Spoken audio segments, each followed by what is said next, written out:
XD boy. Oh, we're live. Never mind. Just reading some of these team names.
Welcome back, everyone. We are live for another Tespa Proving Grounds matchup. We do have Minnesota TC versus UKY JV HOTS, and we do have our first game quickly underway here. It is going to be on Braxis Holdout. The rules are first map is always Braxis Holdout currently this week.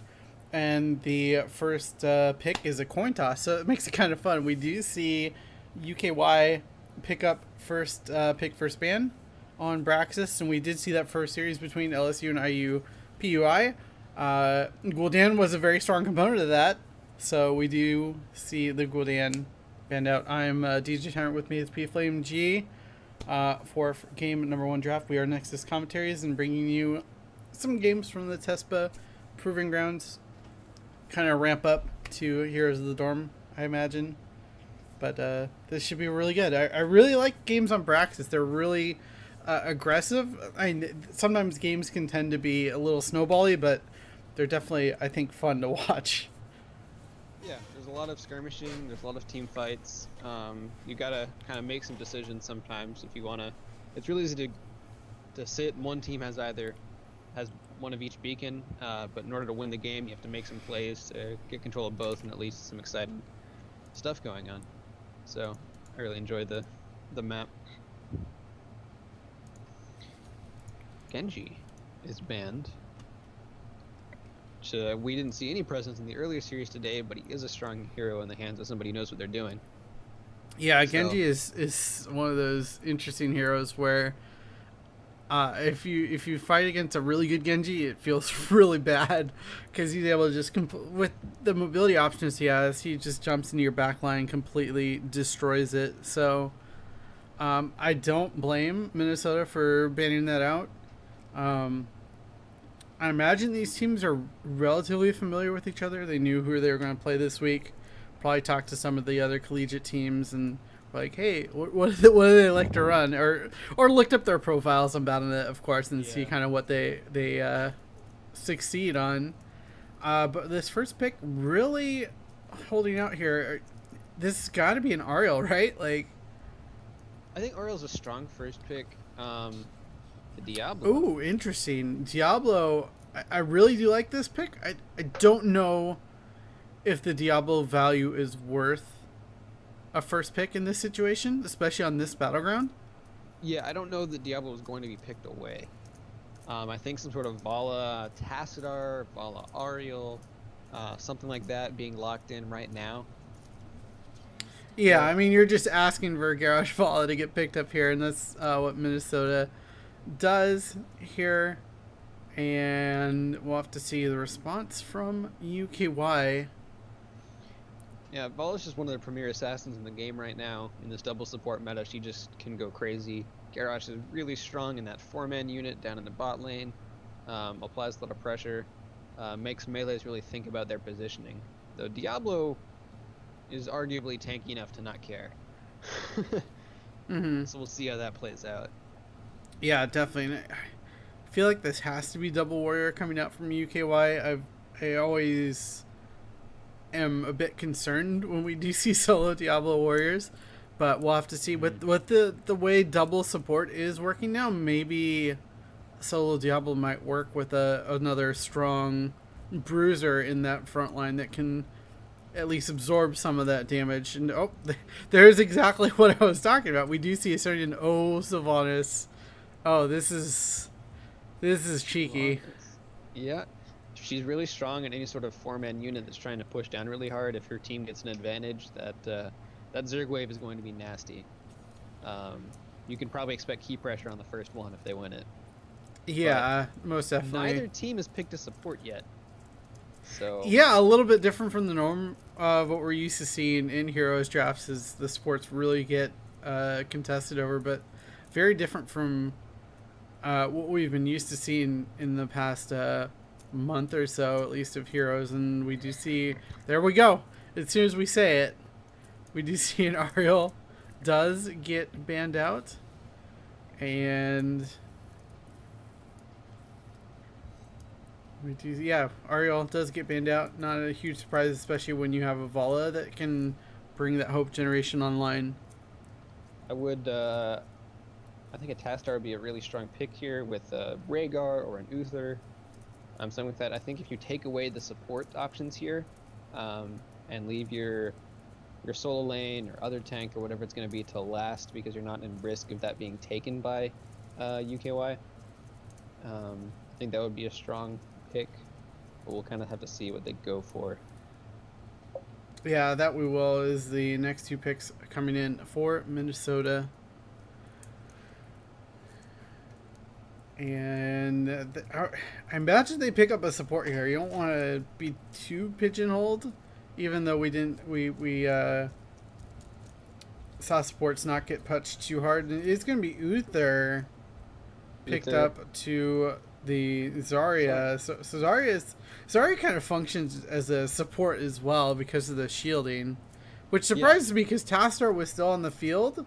So I'm a little surprised that they pick up Zarya instead of the Task in this situation. I like the Uther. He's good into Sonya. He's good with Sonya. So picking him up when there's Sonya on the enemy team is just very, very strong. I think Zarya is a really strong hero right now. I think she's fairly underrated. So I'm liking Minnesota's draft so far. I want to see what their last pick will be. If they're going to run sort of triple tank with a Dahaka up there, or what they think can win that matchup versus Sonya in the top lane, or if they just want to run a 2-3 like we saw earlier in the day. Ooh, wow. It is going to be Malfurion and Chromie. So it is going to be that solo Diablo, but only one support to keep him up. And Malfurion, I feel like, has really fallen off in the meta. And just has not been nearly as strong. I mean, I feel like this means we're going to see a Tranquility Malfurion. Like, I just don't see... You have to have that healing post 10 against this comp to keep up the Sonya Diablo. So the other thing is that Chromie. So right now, Minnesota has no backline access at all. So Chromie's going to be very safe. They do have a cleanse and a divine shield, so her time warp or I can't remember the name of that ult. But or one ult. The sands, right? Or Well, no? shifting Oh sands yeah, would be fine, but the shifting other sands. ult Yeah. The I can forget be what it's called, cleansed but out yeah. of or divine shielded or just should not have an impact. But Huh, interesting. Malthael. Malthael will do good up against this front line of the Diablo Sonia. Soften them up and really create problems for the solo Malfurion. But we are seeing... We see one warrior, one support on both sides, which I find fascinating. yeah, well, Okay, Sonia, yeah. sorry. So there's technically two warriors. Yeah. There's one tank on each side with the Garrus and Diablo. There's a Sonya on one side and a Zarya on the other. So we'll see. I think we talked last game about how Vala Malthael is sometimes not always enough burst damage, but when you're only playing against a Malfurion, maybe that doesn't matter. Malthael should win the 1v1 matchup top lane. So UKY is either going to have to win the bottom lane convincingly or send 2 people top. Yeah, and I'm wondering, generally most people start that solo lane up top and then have the bottom lane be the kind of multi-hero lane. And I'm wondering if UKY might just try and see if they can surprise people by going top. We'll have to see. Yeah, with the Sylvanas, you can definitely get a lot of damage done if you outnumber the enemy team. And any situation where you can avoid having to 1v1 a Malthael is a good situation for you. But we have neglected the most important part of this game and the fact that Minnesota has portrait synergy with all Pachimaris and UKY does not. So I think it's a major detriment going into this game for them. It's actually a big issue here between the teams. But speaking of issues, Minnesota Blaze TDBs taking a little bit of time to load here. Isn't that university Wi-Fi? You should plug directly into your university internet, not go Wi-Fi. But yeah, game number 1. Sorry, series number 2. Game number 1 should be underway shortly here. Thanks again to Tespa for letting us cast these games. The collegiate games are always fun to watch, and this is the proving grounds just to have some games, get some of these teams practice before Dorm starts up next year. And I imagine we might have a pause very early on in this game to let the Uther from Minnesota get back in. Yes. Seems we having some connectivity issues. Yeah, it definitely looks like we're having some connectivity issues, but we should be getting underway shortly. But yeah, this is Sylvanas. I feel like this entire game kind of is pinned on her and her success. Yeah, I think Sylvanas is definitely a win more hero. I think if Vala and Malthael can run at the Chromie because they're ahead, she's going to be under threat. One thing to be said, though, is while Uther can cleanse away Chromie ults, her poke is just something that he will have a hard time dealing with. He's really strong in the burst situation, so in the actual team fight, he'll be very good. But just laning against her harass will be rough. Yeah, okay. Right now, we have an Uther bot. It does say he rejoined, I believe. Or no, it does say Uther bot. I don't know. We'll see. Yeah, there's the pause. Yeah, okay. there's the pause. So going back to our faces for a minute while we get that underway.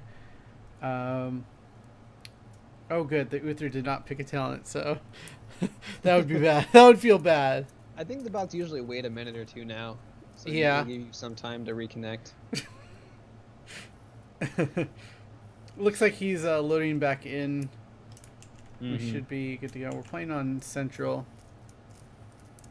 Hopefully they're in Central. Yeah, Minnesota's in Central, so they should be close to that server. I'm the Central server is actually located. That's actually a good question. Might be in Chicago or something. possibly. But yeah, once we have Blaze back in, we should be getting started very shortly after that. Yep, I think in during the early stages, assuming we have a 1-4,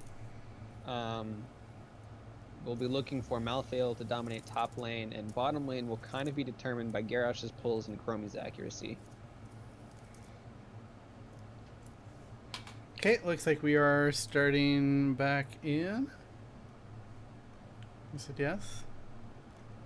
The readies go out. To introduce these teams, though, as soon as we come off of this pause, I think. Probably moved over too quickly. We can't talk to them, unfortunately. Oh, we can't. Never mind. Okay, we're still loading, so we'll swap back to our faces for a second. But yeah, I think they have to have one of us flagged as referee so that we can talk to them. And actually affect but the game state. usually it's not a big deal, though. But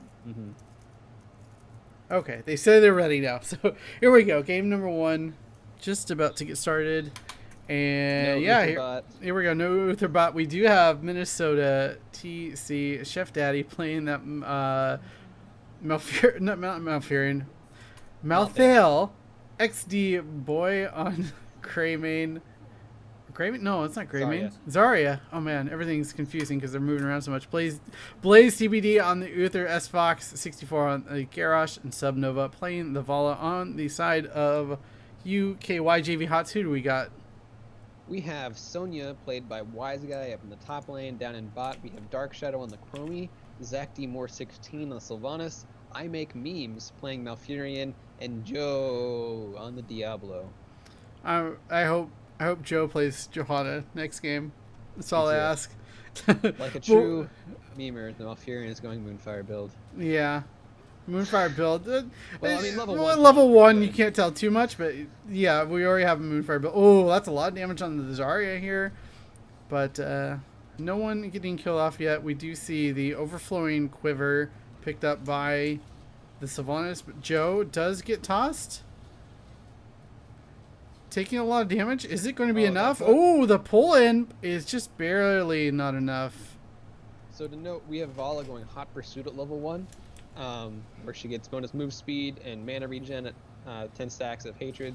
So this is more of an auto-attack build. Sylvanas gets flipped, though, taking a lot of damage and stunned out. She is first-blooded. Yeah, and that's a huge concern for UKY, just because that is kind of the linchpin of their strategy, and it's going to be very hard for them to really get a whole lot of value in this bottom lane while she's out of here. Chromie's going to continue poking, but Malfurion just barely sidesteps the pull in by Garrosh, but the counter engage. What? How did? I think he flipped him just over the wall. Wow. Okay, so Diablo's like, you can flip people over Garrosh. Let me show you how it's done. Yeah. Finishes off Garrosh as we get our first beacon phase. Malthael easily taking over the top one, and we do see the side of UKY quickly taking over the bottom, but they're quickly giving it up. But a big root onto the Zarya, able to make Zarya back off as they are busy picking up this siege camp to start things off.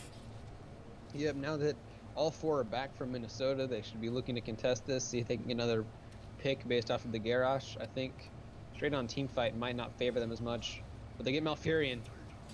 Yeah, Malfurion doesn't exactly have escape options, and he's going to get caught out, but is keeping himself just barely alive. No, not enough. We do see that time trap just sitting right there. No one going to be walking into it, as now Minnesota is able to take over the beacons here for a minute, and they get 24% progress towards this next Zerg wave.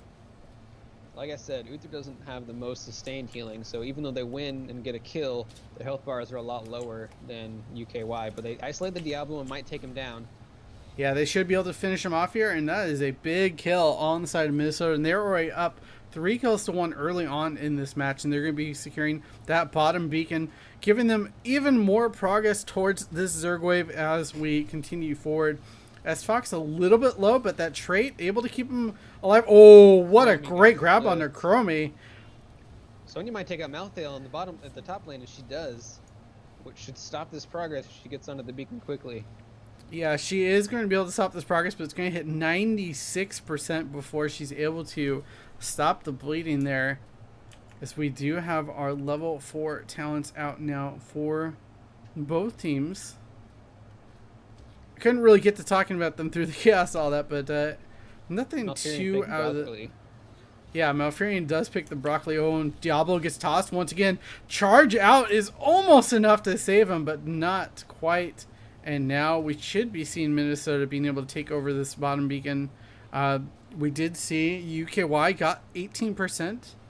So they have a little bit in this Zerg push that should be happening momentarily. We see Malthael now rotating down to pick up this beacon. Sonya just sitting in the vision there. Going to contest this. This is an interesting matchup, though.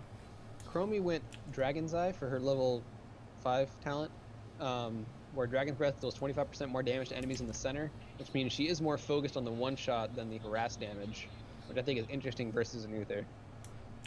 Yeah, that really is. And we do see the Zerg wave popping out now, and we have both teams madly rotating up to the top to defend and attack with this. And that front wall is not long for this world as they're able to secure that early on. Sylvanas is pretty good at taking this out, but she gets flipped back into the minion wave, and she is not going to survive much longer. Yeah, and that's just the power of Garrosh. She's just able to completely disrupt the game. Even if he's not able to flip you, you have that in the back of your mind all the time in your positioning. You have to keep that in mind. Sonya shows that already. Yeah, you're either playing too far back to be effective, or you're getting flipped and killed. It's a hard choice to make sometimes. And there's still a good chunk of the Zerg wave up. A couple Guardians going to be pushing down this lane. They might be able to get this wall and the towers here guarding the top keep. Some of them are getting low. Oh, but Chromie gets flipped, and that's not going to spell much good in the way of defending. No, that is really bad now for UKY, but Minnesota is backing off of this. They're content with the amount of damage that they were able to get off this initial Zerg wave. And I would have liked them to press a little bit harder, because that tower might have been level 10, but regardless, they back off. Yeah, sometimes it's better to play safe, and that looks like Minnesota's MO for this first map, at least, to start things off. And now we're just camps getting picked up by both teams, as this camp should pick up level 10 for... Yeah, it does pick up level 10 for Minnesota. You have the Warlord's Challenge again, Rain of Vengeance, and Expulsion Zone out of Zarya. So nothing too interesting. Slowing Sands to get picked up by Chromie. She realized Uther has the... he did pick Hand of Protection at 7, which is the cleanse, not Guardian of Ancient Kings, to completely negate Chromie's ult. So she recognized that, picked up the Slowing Sands talent. Yeah, that is good. And they're pushing this top lane pretty hard right now as a 4-man. Lane Malthael continue to push the bottom up against the Sonya, and it looks like he is having pretty decent success there, even up against this camp. But yeah, this top lane continuing to get pressured on. The Slowing Sands does get put down to zone out a bit, and Minnesota wants no part of this and is starting to back out. Yep, they got one of the towers for the keep front wall, but are not able to get the second one. So honestly, we do put out a lot of damage if they're safe behind a wall. But they're rotating down to try and get this fort, which would be really advantageous for them to further secure their lead going into this next phase. Yeah, we're still about a half a level away from UKY picking up their heroics. And we're going to see them actually back off of this, opting to pick up the bottom beacon to start things off. Vala killed the well as they backed off at the last second, which is actually a pretty big deal for these long sustained fights. Um, so if this goes on for a long time, the region options for UKY are going to be worse than Minnesota has. Yeah, most definitely. We do see both teams just poking around this bottom lane. Heroics are now online for UKY. Nothing out of the ordinary here. We do see the Twilight Dream. Was not expecting that, but we do see that picked up here. The expulsion zone. Oh, that is bad. Traps Malfurion in a rock in a hard place. But the Twilight Dream is huge here, but they're not able to capitalize on it, unfortunately. It does save Malfurion's life, which is pretty good. Oh, big attack in a lot of trouble. Malfurion's in a lot of trouble too, and gets flipped over and completely eliminated. And now, we see Zarya get killed in return, though. So 1-for-1 trade. But the trade is definitely more in favor of Minnesota, as they didn't lose the support there. Garrosh in huge amount of trouble, but able to, yeah. Oh, actually, he was in less trouble than I thought he was. He was really low health, but he has the rest of he has 30 armor. Yeah. So a little bit harder. Zarya does have control over the top lane. Malthael had to back off, which is. Props to this Sonya. Pushing this Malthael off of the wave, I think, is pretty impressive. Malthael has a lot of percentage health damage, a lot of sustain, and should do pretty well. But this Sonya, with her kind of auto attack focused build and the war paint, seems to be holding her own. Yeah, definitely a really good job by the Sonya for UKY as she is picking up their camp. But in the midst, this means Minnesota is going to be able to pick up some beacon progress. Sonya does rotate in, though, to take that back. And the pressure continues to be put on this bottom lane. But still not able to grab this fort. And we're going to see UKY try to get this bottom beacon back as they aggressively go forward here. APOC goes down. It's a lot of, but it cleanses the only person who gets hit, and nothing happens because of the APOC. Yeah, whole lot of nothing. Yeah, but it does mean UKY has control over this beacon, and they're gonna get 100% beacon, and they have the Sylvanas on their side. This is a great opportunity for them to turn this game around. Yeah, I'm surprised they're not like immediately rotating up to support this push, but we do see Sonya in the top lane supporting this. Does have to play safe. We've seen a couple times already this game. This Garrosh just completely punished players for being out of position. Oh, there we go. Gets tossed back. The stun comes out. The taunt comes out as well. And all the damage is on to Sonya with no support there. Is eliminated, but it does prompt a Divine Shield onto the Garrosh. A little bit surprising there. And we do see the rotation now by UKY.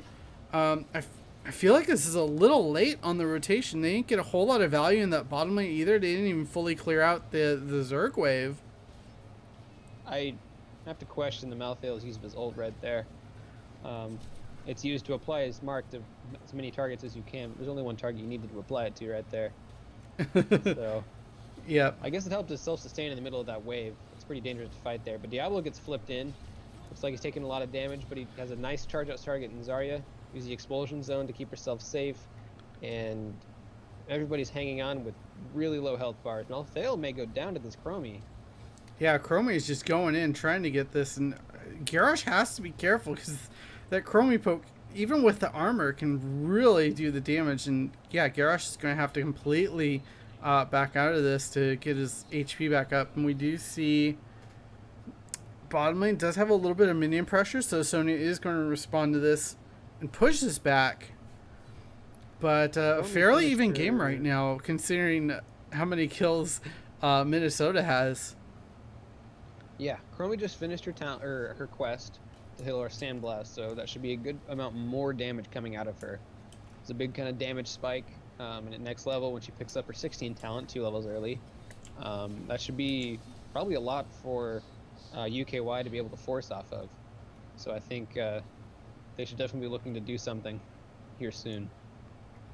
Yeah, they definitely should be, and we do see the Diablo kind of poke around, wanting to initiate in this top lane, it looks like, but not going too far in yet, as we are getting closer to Minnesota hitting that level 16 talent tier. And okay, I thought they were going to go boss, just because they were walking that way, but I thought that was a little too aggressive, and I think they do as well. But it's the rotation onto the Sonya. Sonya completely caught out of position. That's going to be another kill onto the Sonya solo death once again. We saw that just a few minutes ago in the top lane too. Mm-hmm.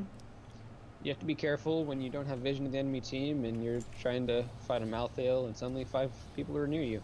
So now they're going for the boss. Either UKY doesn't want to fight or they have no idea. So they have an idea now, but it's a little late, and I don't think that would have been wise to engage upon. Maybe you get lucky with an APOC and can pick up some kills with the Chromie, but that's asking a lot. Yeah, but they don't have a boss pressure while the beacon phase is going on, which means they should get pretty much a free 100% Zerg wave, and the sport's going to go down too. Yeah, we saw this happen in our first series between LSU and IUPUI. Where LSU picked up the boss and then the phase started, and it really snowballed from there. The Twilight Dream gets stuffed, and now Malfurion is completely caught out of position, as we did see Sony get taken out once again. This is looking rough for UKY. Took them a long time to kill the Malfurion with only the tank and the support killing him, but Chromie goes down, Uther gets flung forward, and this might be game. There's 3 people dead on the side of UKY. Sonya must have died to the Malthael or sometime I didn't see. And they still got a boss. It's kind of low, but they have a boss, so... They have a boss push out on the court, but they also have this 100% Zerg wave pushing the top side. Diablo does get eliminated here. Does have the souls to come back online, so it is something that they can try to use here. But if they can push this back right now, they have a shot at this, because they'll have to clear the Zerg wave. But this is asking a lot of the Sonya. So Sonya does get taken out. A lot of damage coming out onto Minnesota, though. They didn't eliminate anyone there. So yeah, this is definitely going in favor of Minnesota for game number 1. Through the keep is going to hit the core, and UKY could have wiped the enemy team at this point. It wouldn't have mattered. It was a good game though. It was pretty even. And then Minnesota got 1 pick in the bot lane and just snowballed into the victory. Mm-hmm. So that was really good play for them. It was very decisive, took advantage of their win, and didn't hesitate at all to press the advantage. So I really have to commend Minnesota for that call. Yeah, definitely. Most well done by them, and I really liked how... Well, we talked about the Savanas and kind of how that was kind of going to be the just the focus of this game, and that kind of it didn't win them the game. It really kept them in the game more than I feel like they should have been able to. Yeah, just in that regard, she enables you to come back from games. But yeah, so Zarya did more hero damage than Vala or Malthael. Yeah, so I actually brought the damage up in the middle of that game, and I saw that Zarya was number 1 damage, but overall 40k hero damage from the Zarya. She went the grenade build, so that is why, taking Demolition's Expert at 1 and pinpoint accuracy at 7.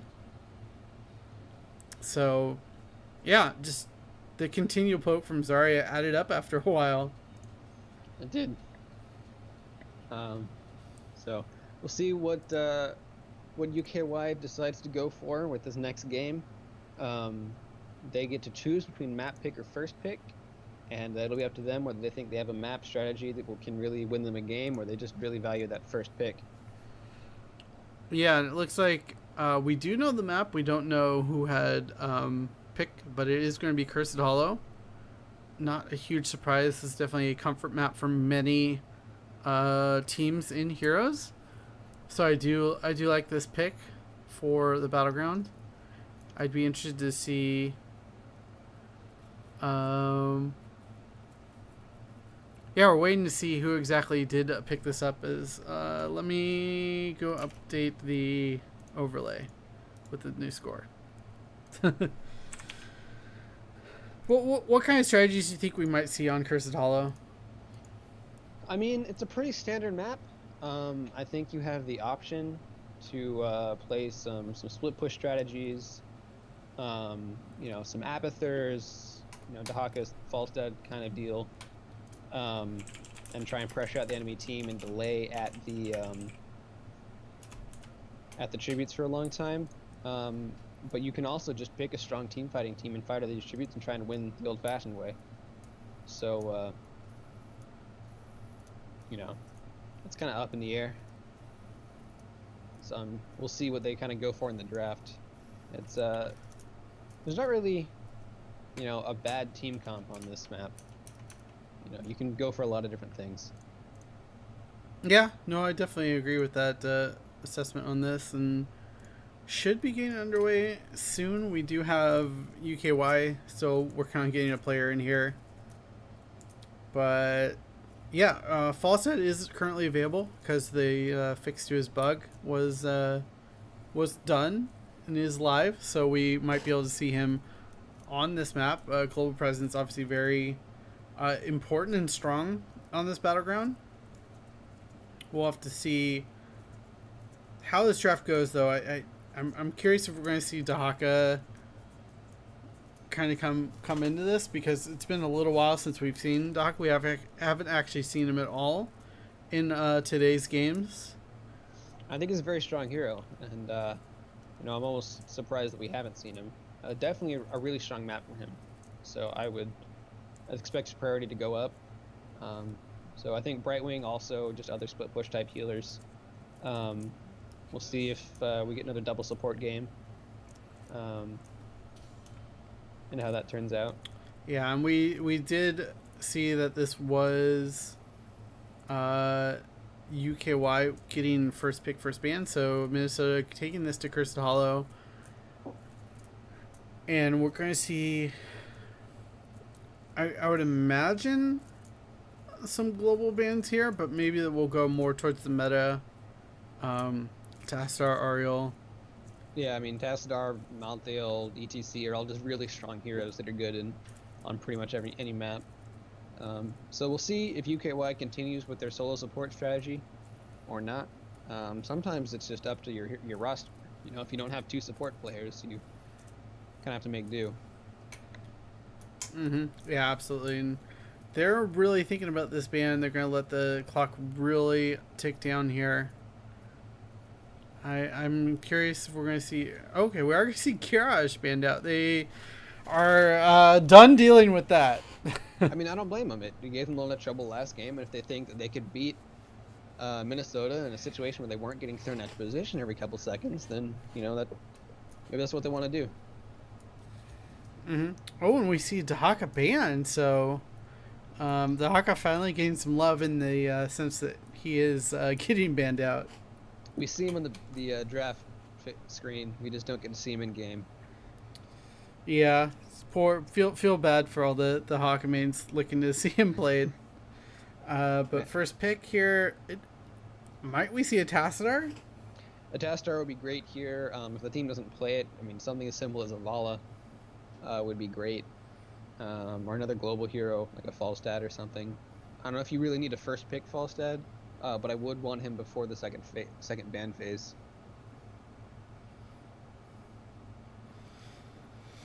Yeah, I don't know if you want to let that slip. Vala does get picked up. Strong hero. I mean, we've been talking about it all afternoon about how strong she is. Yeah, I mean, and I got to give props to UKY. They're saying, hey, last game, Garrosh threw us out of position a lot, and Vala did a lot of damage, and so let's adapt. Let's make a change, And they did. They picked the Vala, they banned the Garrosh, and, good on them for changing their strategy in the middle of a series. I do like this, these pickups by Minnesota, though, ETC and Rhaegar getting picked up by them. Two of the stronger heroes in this meta right now, and Rhaegar obviously able to have a strong lane presence and also be able to get those early camps if that's the strategy you decide to go with. And Rhaegar does have cleanse at 7, so he can pre-cleanse an ECC coming in, but it's not a divine shield, so it doesn't quite work as well, but which could point towards some sort of stage dive play. if Minnesota banned the Dahaka, they pick the ETC, they may be, kind of going for a more global focused play style. Yeah, not having to deal with that Dahaka against a ETC that is using the stage dive enables that to come online. We do see Uther Diablo. So Diablo once again getting picked up here by UKY. I like this positioning for the Diablo as far as a pickup, much better than last draft. Yeah, if you have a really strong Diablo player, put him on his comfort champion or a comfort hero. Uther, again, it's a double support meta. Denying Uther from the ETC is good. Having the stuns is really strong as a Rhaegar. So I think nothing wrong with this draft out of UKY so far. We'll see what gets banned. Malthael is still on the table. UKY banned Genji last game, who's still around. I don't know if they want to pick up another support ban like a Tastar or Brightwing, potentially. So there's a lot of options. Yeah, I like either the Tastar or Tastar or Brightwing support ban, but it is going to be the Genji. No Shimada clan members here. Fortunately, Hanzo's not in the game yet, so. Don't give Blizzard any ideas. I thought we were done with Overwatch heroes for a while. Yeah, I want some more Warcraft heroes, Warcraft maps. But anyways, there's the Malthael ban. Like I said, the Genji Malthael, just very, very strong heroes in any situation. It might point towards another melee pickup on the side of UKY, along with their Diablo, which I would think would be a very strong choice. So preventing any of that damage going in. They need to pick up some damage over here on the side of Minnesota. Some sort of strong sustained damage probably. I wouldn't hate a Gul'dan. A Greymane would be really solid. For Rhaegar would have a diving buddy. Well, remember what happened last game. Zarya. Put that Zarya Q build back out. Get that damage going. There's your assassin, man. Zarya assassin build here, folks. But yeah, well, the assassin pool is so big. I'm not sure what they're gonna go with here. Maybe we'll see a Sonya again. We know that's what UKY had last game. I like this. I really like this. Yes. Uther struggles with AoE damage, and Lunar provides a lot of AoE damage over time. So this is basically saying UKY needs to pick up a second support to help support the. And I'd like to see a Stukov there in response, providing that AoE dot healing that just really helps keep your team up, and you can time your trait to be able to control against the burst damage potentially. Yeah, and that silence will be great against an ETC or to place under an Aegis target as they're coming out. Yeah, and especially on a battle round like this where there are small chokehold points for. Oh my goodness, are you okay over there? We got ourselves a Kilthas. That's exciting. This is exciting. Yeah, so we kind of talked about you want some sustained damage from your volley, you want some burst damage, and you got a Kilthas. So there's some burst damage if you ever asked for some. And some more burst damage. Okay. Tyrande. Yeah, you better not get caught out on the side of Minnesota. There's some nasty burst potential from UKY in this draft, and about 14 different crowd controls. Yeah, I'm just curious what Minnesota does pick up in this final pick. Do they pin all their hopes on this Lunara and pick up a double warrior?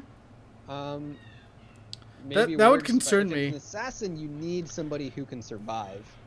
Has to be somebody with a movement speed ability or, something. I wouldn't actually hit a Falstad for a gust, for disengage, for global presence, for his barrel roll. But we'll see what they end up going with. And they're really thinking about this. This is actually a really tough pick for them. Yeah, I mean, it's not every day you run into a Kael'thas Tyrande. So their plans are kind of... There we go, Leoric. There we go. There's someone who can provide damage and has that sustainability. So I like this. Yep, it's, if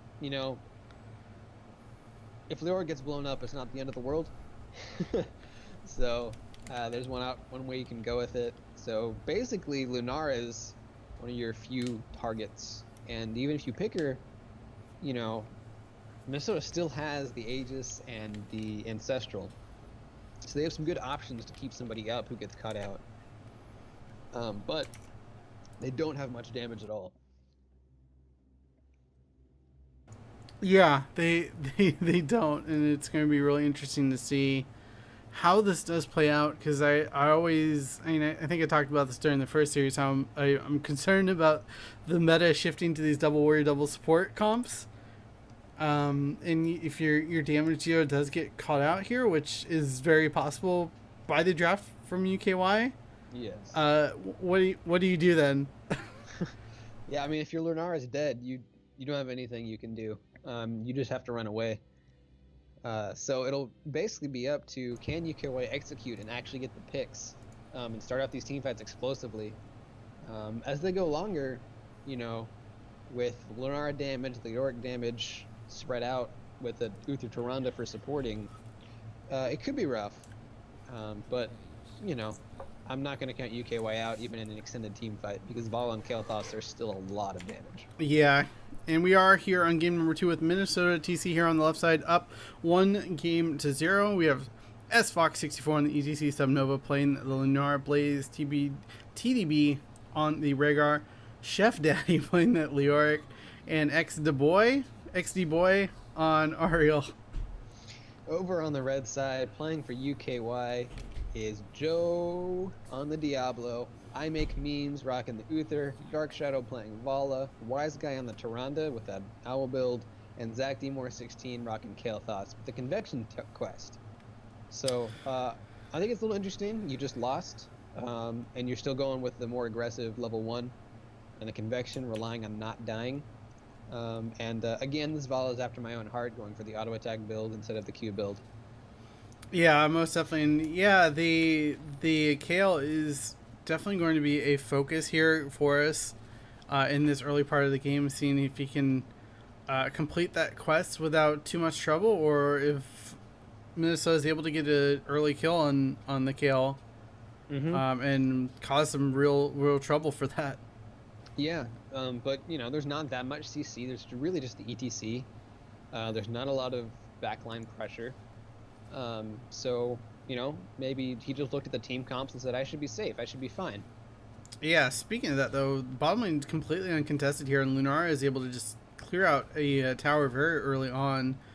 And we'll have to see if UKY is able to kind of get this done in another lane or not. And it looks like the lanes are pretty well defended by Minnesota, that they're not able to get too much. And middle lane might be the only one where they can get this done, is it's a Vala Uther up against this ETC. And we can't see kind of the power of that Hatred build at level 1. Is the Vala is just able to move around much faster than normal because of that talent. Yeah, when you're trying to dodge the ETC power slide, or, you know, the Oryx Drain Hope, when she's in fights with that, the move speed really makes a difference. If she can keep harassing the CTC with little fear because of that Uther backing her up. So now they are draining the ammo on this wall and taking down that tower. But UKY just lost their well in the bottom lane and just now have pressure onto the fort. Yeah, and that's going to be problematic for when one of these tributes do spawn on this bottom side of the map. It's not a place they can retreat to and regain their health. They're going to have to just rely on the Uther Tyrann healing to keep them sustained through these sometimes extended fights. And yeah, we they do might see even just get this fort in the next wave. Oh, which is yeah. really... I mean, it's crazy to think about a fort going down, you know, 3 minutes into the game. Yeah, they do clear out this minion wave, and they're going to be the timing on this is really good for them, because they have their minions coming out here as our first tribute does spawn this top lane. Unfortunately for Minnesota, that's where they did put the siege giants in, and with the tribute being in the same lane, it's going to be very easy for UKY to respond to this pressure up top. Yes, Tyrande will be kind of late to the party, but they should be able to stall pretty well regardless until she gets there. It is a full 5-man fight. Nobody's split soaking. Tron's And a little late to the party, but now she's here. It gets the stun, ETC. Let's see if the damage follow-up is there. Not quite yet. But the Train Hope onto Diablo just doing a lot to that health pool of the Lord of Terror. Nora's about to get the cast off. Oh, Toronto runs in and finishes it. She's going to pay with her life. I don't know if that was worth it. And Kael'thas is under threat now. He can't die. He does make it out just barely, but... yeah, he's able to get 2 more stacks there, getting him up to 9 currently. They do give up this tribute. Not the end of the world for them, but definitely a scary moment. Ooh, and Rhaegar almost getting low there, but is able to back off. Diablo and Tyrande respawning, able to rejoin this, but Lunara, I think, going to be heading down bottom to finish off this fort. Mm-hmm. And I think UKY was playing pretty well until they ran out of interrupts for the tribute, and Tyrande had to run in there and auto attack, and it really hurt them. So in the future, you know, I'm really looking for them to play a little more passive and controlled. You know, it's worth giving up a single tribute if it means you're not going to get team wiped. Yeah, and that's kind of one of those hard things to learn in Heroes is you don't have to win every single objective to win the game. Mm-hmm. And just learning when to do that versus not doing that. And we have Rhaegar actually picking up that bruiser camp on their side of the map, so that Minnesota has pressure kind of all over the map right now with the Knights pushing in mid and the pressure from Lunara in the bottom lane. And we do see really great zoning here by the Warriors of Minnesota, able to allow Blaze to pick up that tribute uncontested. Yeah, so unfortunately, it looks like the next tribute is going to be a level 10 to not level 10 tribute in favor of Minnesota. So they should get the first curse of the game. It'll really be up to UKY to defend and make sure this tribute doesn't really accomplish much.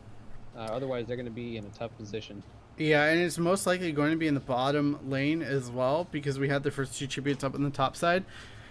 And they're going to take advantage of this and grab this boss. Tyrande Owl does see that this is happening, but they're completely out of position to be able to respond to this. And I don't think a rotation would come in time. No, they can't fight this, and they're not even heading towards their own boss. So this is going to be a lot of pressure, because this boss is headed straight for the bot lane keep. And I don't think they'll have time to take the top boss before the tribute spawns. But it's still a lot of pressure coming out. Oh! Leaping Strike goes on to Vala, and she's going to get caught out. And that is Tyrande going down too. Looks like UKY just playing a little far forward when you saw the whole enemy team at the boss just now. And looks like this is going to be a curse-assisted boss on the bottom lane keep. This could be fast. This definitely can be over. This will most likely be a keep down at the least. We'll have to see what kind of defense UKY can manage here. They need to get a pick off here somehow, and it's going to be really hard for them. Oh, a great stun onto the Diablo, and so much damage coming up. But the blessed, or the ETC Mosh is able to secure a kill onto the Uther as he got pre-cleansed during that Mosh, or right before the Mosh. And here's a great power slide to secure this kill onto Vala. And that keep goes down. Oh, she is able to tap. Is it enough? No. The poison is just too much damage. The healing well, and this could be game. This is level 13 to 9 with their Vala down. With a curse. On the core. 20 seconds left on this curse. A boss pushing onto this core. The core is down to 60%, 50%, rapidly falling. The boss does get killed here, but the damage from Minnesota should be enough to close out this game. Diablo is super low, and that's going to be game number 2 in the series very quickly in favor of Minnesota TC. A very strong game out of Minnesota.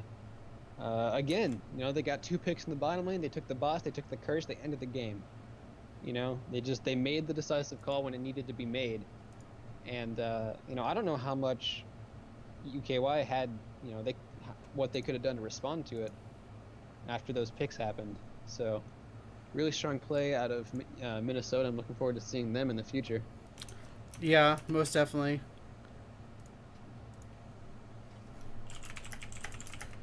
All right. Well, yeah. I mean, that's it for our casting for today.